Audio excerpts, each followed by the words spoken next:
Негираа вина 13 полициски службеници кои не постапиле според усвоениот акцијски план за контрола на дискотеката Пулс на Кобниот 16 март. Денеска започна судскиот процес во кој им се суди дека како соизвршители сториле кривично дело тешки дела против општата сигурност.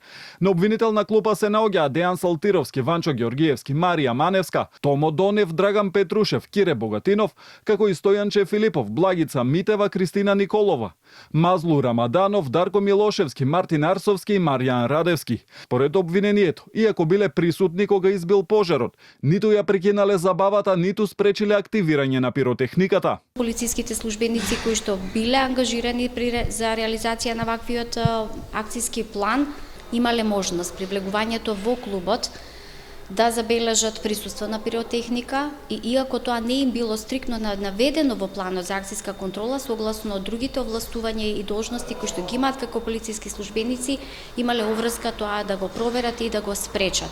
Произнесувајќи се за вина, сите обвинети тврдеа дека не се виновни и дека направиле се што можеле, а било во рамки на нивните законски надлежности. Според нивната одбрана, обвинението е контрадикторно и тврдеа дека собственикот на Пулс бил должен да се грижи за безбедноста на своите гости, зашто имал ангажирано и обезбедување. Конкретно полицискиот службеник Мазлум Рамаданов ги согласно планот за акцијска контрола имал задача да легитимира малолетници, да контролира точење на алкохол на малолетни лица. Во моментот на пожарот не бил внатре во дискотеката за да евентуално спречи активирање на пиротехниката, која за брзо време била активирана и веднаш пожарот се расширил.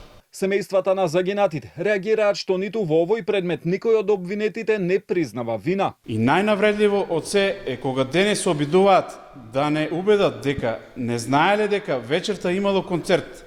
Не, полицајците немале обврска да следат Facebook, за да дознаат што се случува во градот, но имале обврска да постапуваат по закон, а уште повеќе кога токму таа вечер имале акцијска контрола во истиот објект.